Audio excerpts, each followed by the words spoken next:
Hello world like web, I'm Dr. Shado, the personality of the best hair. And no, this isn't a re-upload.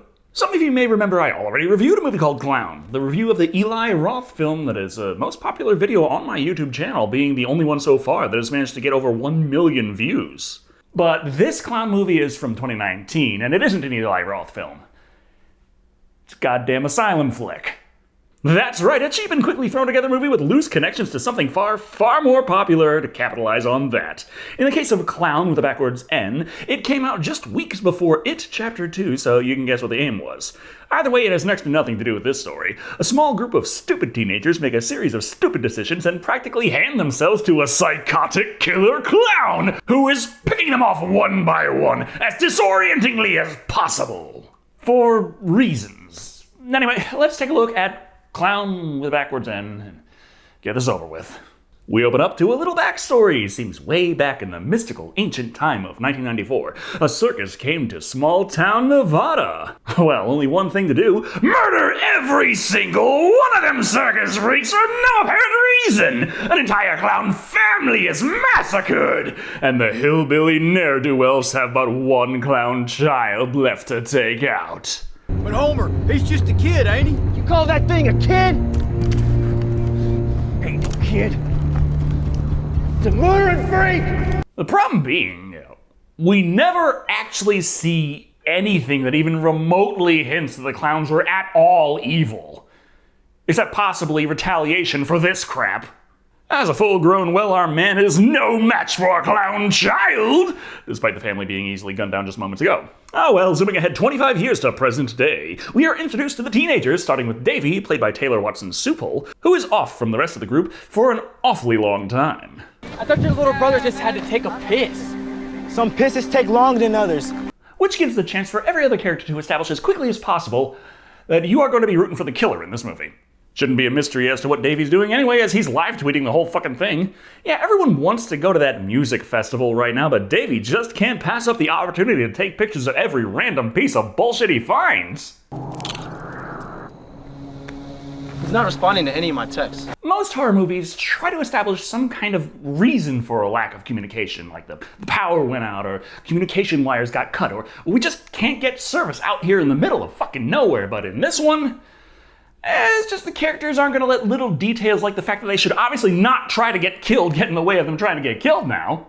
In that spirit, the entire group decides to leave their fucking cars behind and run off after Davy as he continues to tumble down the rabbit hole. The jocks, Chuck and Marcus, played by James Donovich, and Tavion Power, the youngster Cody, played by Jamie Rimmerwey, Davy's brother Austin, played by Adam Elsar, the poorly written stereotype Gordy, played by Sam Lazarus, as well as the ladies, Sarah, Sally, and Jillian, played by Mikavaria Maria, Audrey Gibbs, and Camille Wormser, respectively. Anyway, while Davy is off ignoring them, he finds a ghost town.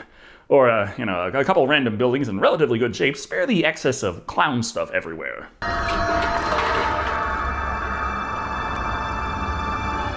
Hello? Now you might be thinking that maybe, having found these strange and unsettling things, he would want to double back and regroup with his friends, even if to just explore the weird stuff further.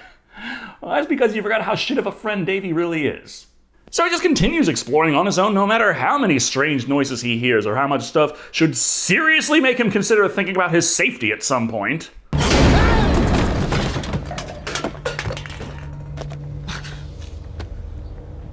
Chill out.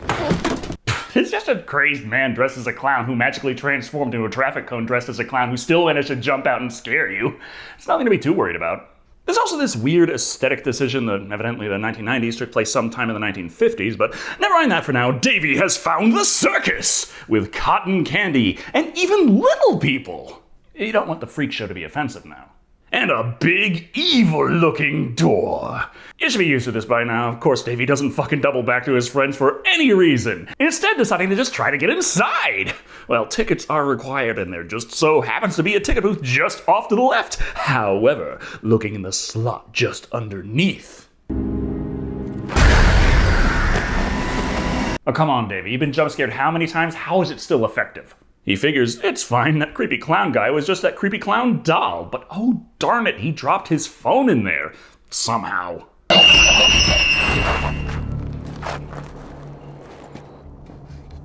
Oh goddamn creepy clown, why is he trying to scare me like that? He knows I'm just gonna go into the funhouse anyway.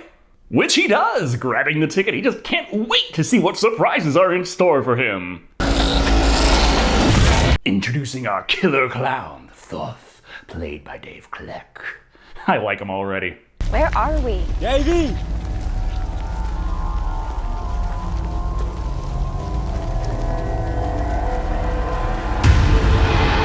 Who apparently has slasher villain teleportation powers. I mean, later in the movie they try and explain a bunch of shifting walls and secret passages that allow him to move around quickly, but here, he just jumped half a mile the fuck away into the middle of the woods just to check on these guys for no apparent reason as he hops right back to the funhouse anyway.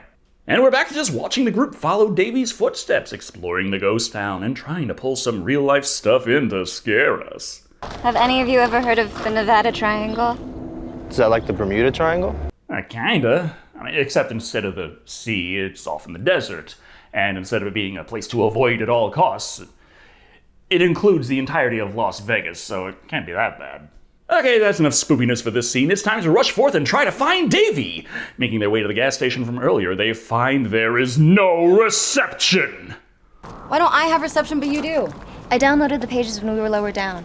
Yeah, she just downloaded the entire internet, as you do. As such, she's able to Google this spot and find out that this ghost town was in fact once a non-ghost town. But something, 90s weren't all they were cracked up to be, and everyone just up and fucking left.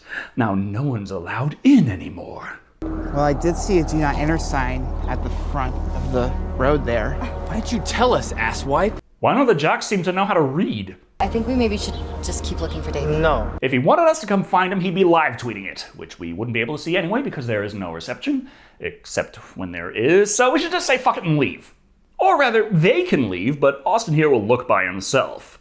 For like 2 seconds, and he calls everyone over to the big funhouse entrance. Davy must have gone inside. That means they have to figure out who will go and who will stay, otherwise known as wasting time, as they just slowly take attendance yet again, coming to the conclusion that, yep, they're all gonna go inside. That was a minute and a half of my life I'm not getting back. But wait! Safety first. They devise a way in which to keep the door open.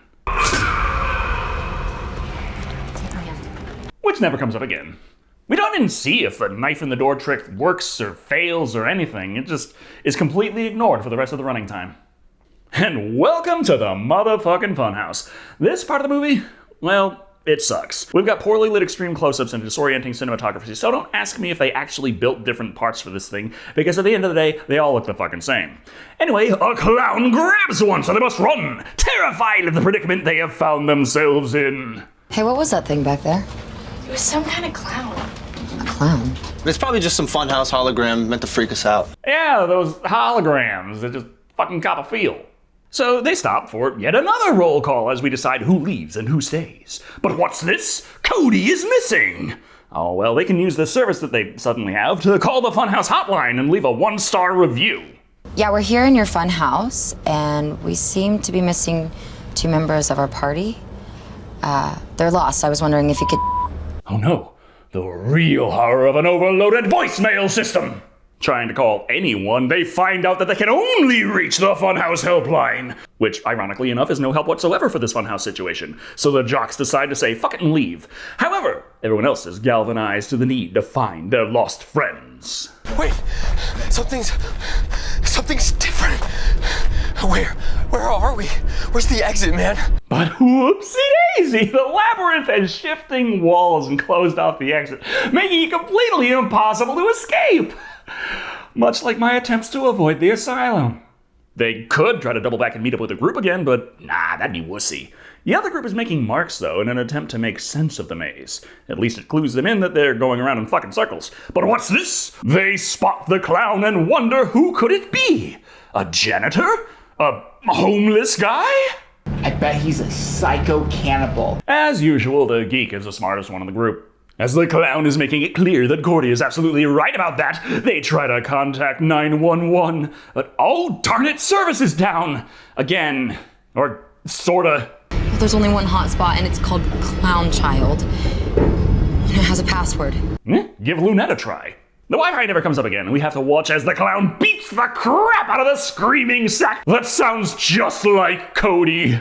Then it's lights out, and complete fucking disorientation. I thought this movie was hard to follow so far. You ain't seen nothing yet. To make matters worse, the clown starts shifting the walls, splintering the group even further. The walls are steel reinforced. There is no way out. Just take his word for it. I think the walls look like half-rotten 2x4s that they could easily just break through, but he says they are solid steel, can't do a thing about it. The teens are still doing their best to try and get themselves killed, of course. What do you do when you find a random creepy doll in a dead end? Try to touch it! Then scream and run when it obviously jump scares you.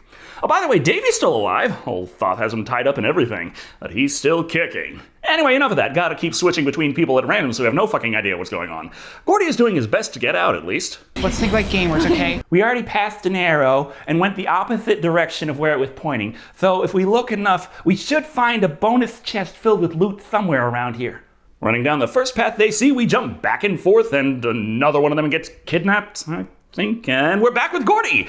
Their path has led to a dark cubby and obvious dead end, so they both agree he should check it out, and wham! It's a fucking trap!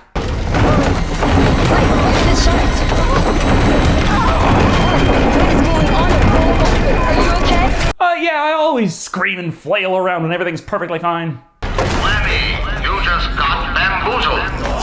What happened? I think I might have, Jesus fucking Christ, your fucking foot is half snapped off. Not to brag or anything, but if that happened to me, I wouldn't be casually trying to walk it off. I'd probably be crying like a bitch. To be fair, he does cry a little bit, like he hurt his fingy, but the two of them mostly yell at each other because broken ankles are just so annoying. As he hobbles around, moderately uncomfortable, we jump back over to Sally. In her search for an exit, she has found Mama's room. Now, you'd think the big fucking windows clearly leading outside would be interesting, but nah, she acts like they aren't even there.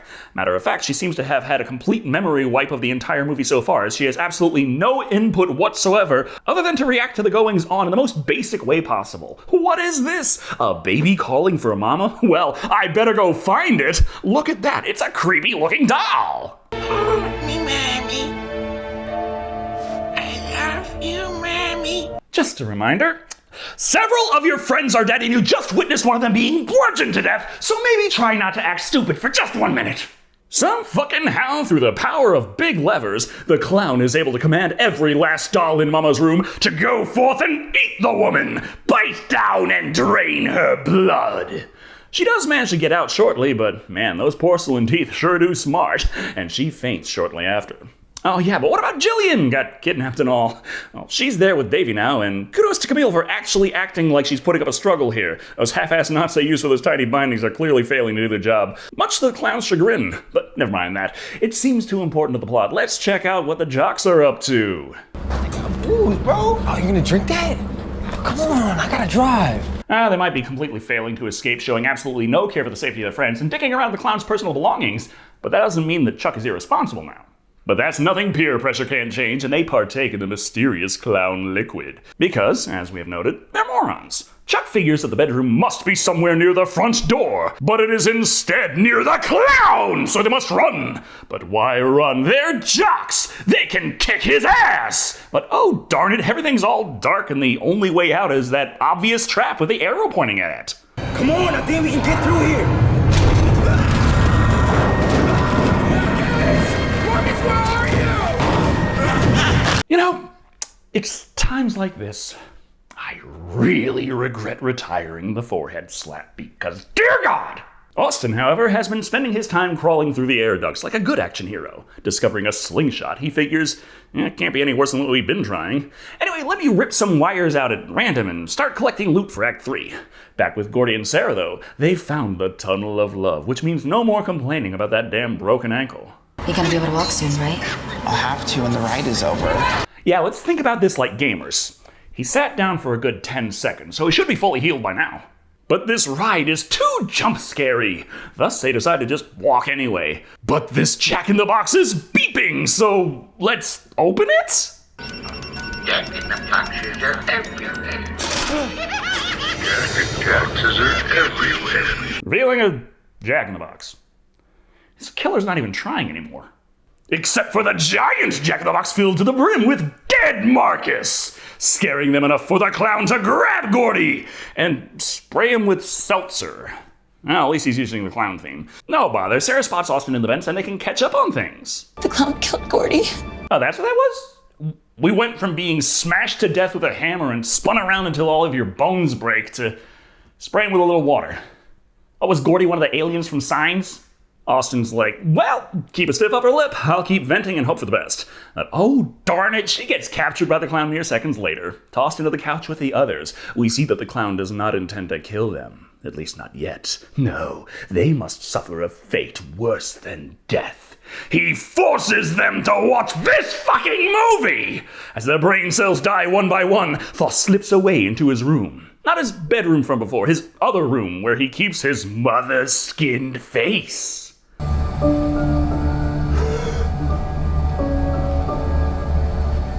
Guys, your movie cycle really isn't that convincing until you've made at least one reference to Ed Gein. He's got his own home movies to watch too. No idea how this VHS is this damn clear after all this time, but hey, Mom says they have clown power! Whatever the hell that is. Even after I'm gone, promise me the show will go on forever. Okay, I promise. So, was the show always to kidnap a bunch of stupid teenagers, torture and kill them? Well, to be fair, that has been my show for the last decade. So that's Thoth's backstory in a nutshell. He made a promise to keep the show going, and by God, he's gonna entertain these kids, even if it kills them! After he leaves, though, Austin vents his way into the secret lair and finds all the secret tapes. Love, dead parents, Sacre de Hole, and of course, the death tape! Well, that sounds like a winner. Wonder what's on it.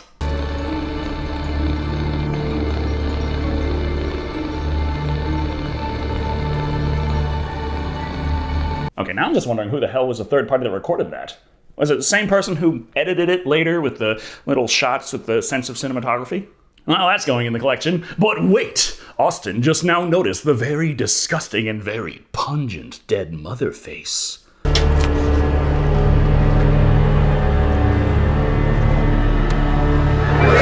So let's just throw that in the collection as well. What the fuck's that supposed to set up? The twist that Austin's actually a psycho too? So Thoth has to be extra freaky to keep the title here, setting up Sally over there as well as her old friend Cody. Boy, he's looking dead. Much like Thoth's entire family, so these kids aren't getting any sympathy from him. He's got more of this movie to torture them with. A scene we haven't seen. He tied Chuck up, poured popcorn kernels on him, and then boiling hot oil, causing the popcorn to pop right on him. And then he starts vomiting popcorn somehow. Wasn't that great, folks? Come on. So are we going with supernatural powers here, aren't we? Because you had me going with the popcorn kernels popping with the hot oil all over him, but we never saw him actually swallowing any kernels, and even if he did, that doesn't explain how putting hot butter on him makes them all pop from inside. Now they call for a volunteer, which a face-smashed Davy could easily do as a last heroic hurrah, but nah, just sit there and let the clown bastard drag off two of the ladies instead to set them up to be burned alive! Don't worry, it's shitty CGI fire, they're fine, giving Austin plenty of time to slowly dick around before slipping a tape into the VCR.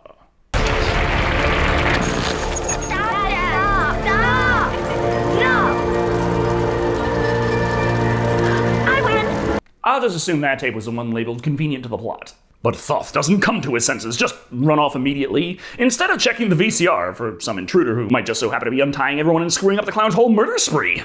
Instead, the clown just went back to his room to check on the tapes, finding they have been tampered with, and his mother is missing as well. It must be the teens. They're all about collecting dead things, refusing to leave Cody behind, despite the difficulty in hauling a frickin' corpse with them during the daring escape. Okay, so I know the way out from the maze. We just have to get there, okay? Excuse me. The maze doesn't have an exit. The walls are always shifting, constantly fucking with you. That's the entire point of the Funhouse Labyrinth, is that you're trapped and you have no idea where you're going. I'm sorry, there's 10 minutes of movie left. Obviously, the rules have changed. In that spirit, let's immediately split up and change our minds on a whim, deciding, fuck Cody, let's dump him in the tunnel of love and be done with it. Also, these prop spears look useless, better grab them too. Anyway, finding their way back to the impossible maze, they run into the slight problem that, oh yeah, the walls fucking shift in here. You know, at this point, I'm not even certain that is an evil clown. These teens look like they would get themselves horribly killed in a random encounter with your standard birthday clown.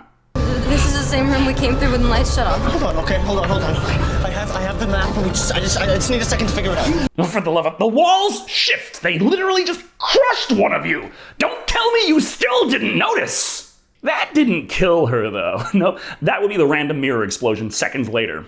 Oh well, Austin can just point them towards the exit and decide he's gonna stay to finish off the clown. Davey at least steps up to the hero plate at this point, but that's probably only because he has absolutely no idea what he's doing. Okay. This'll do some damage. Only if you're planning on ripping off Who Framed Roger Rabbit as well and making him laugh to death.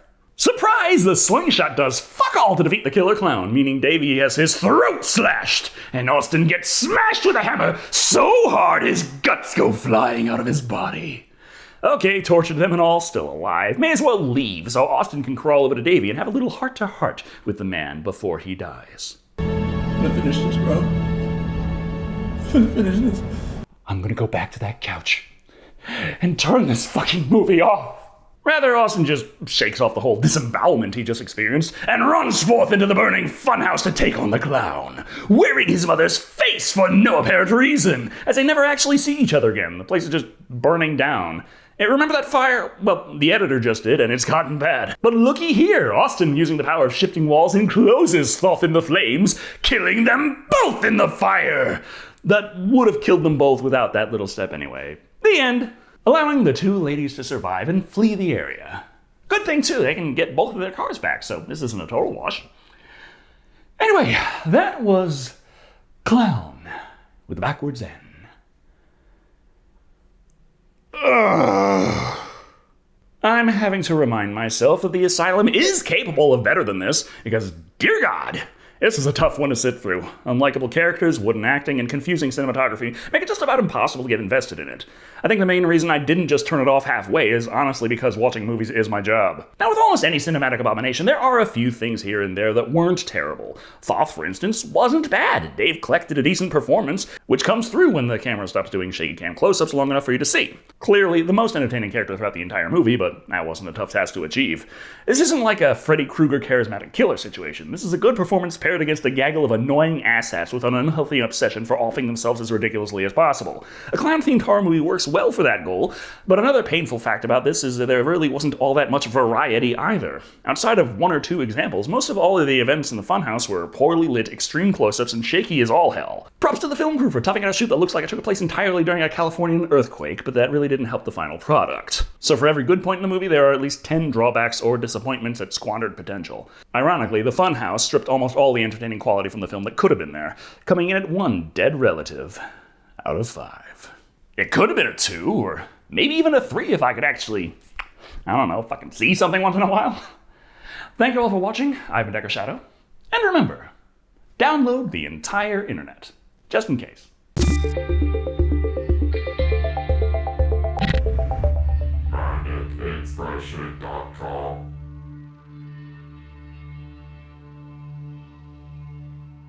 Wasn't that great, folks?